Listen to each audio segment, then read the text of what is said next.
Alright, andito kami guys sa Lianli booth. Check natin kung ano yung bagong cases nila tsaka coolers. Let's go! Ito si Lancool 217 Infinity. Ito yung itsura niya sa side. Ayan, meron siyang 3 fans sa top, 3 fans sa bottom, 1 sa rear. Then, ito yung sa front niya. Ayan, so, I think pre-built na yung fans niya. And kung mapapansin nyo, yung Infinity mirror effect siya dun sa gilid ng case. Ayan. Check. There you go.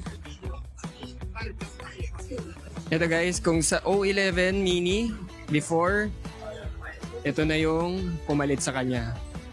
Ayan. Bali wala na yung black na ano niya dito, strip niya dito. Di ba nakakapag-obstruct yun ng aesthetics nung case dati?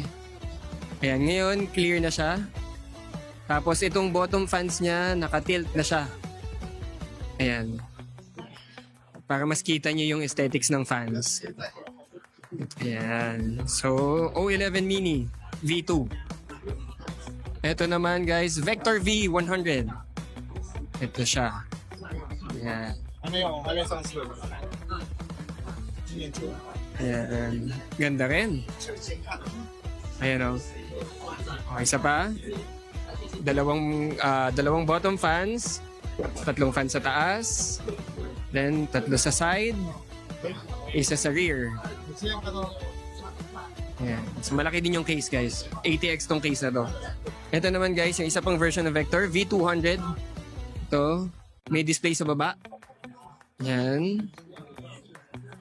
And then, ayan siya. For me, mas maganda to kaysa sa 100. Yan, meron siyang 3 sa bottom, 3 sa side, 3 sa top, and 1 sa rear, as usual.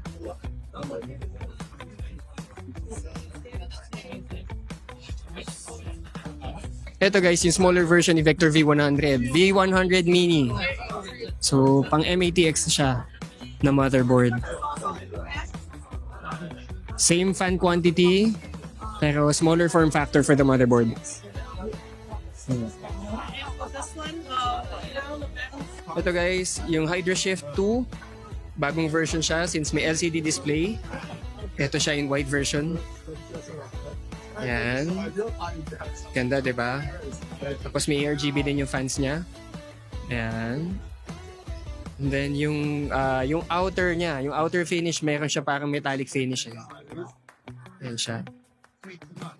And then, kung gusto nyo siya makita ng naka-install sa unit, eto siya. There you go.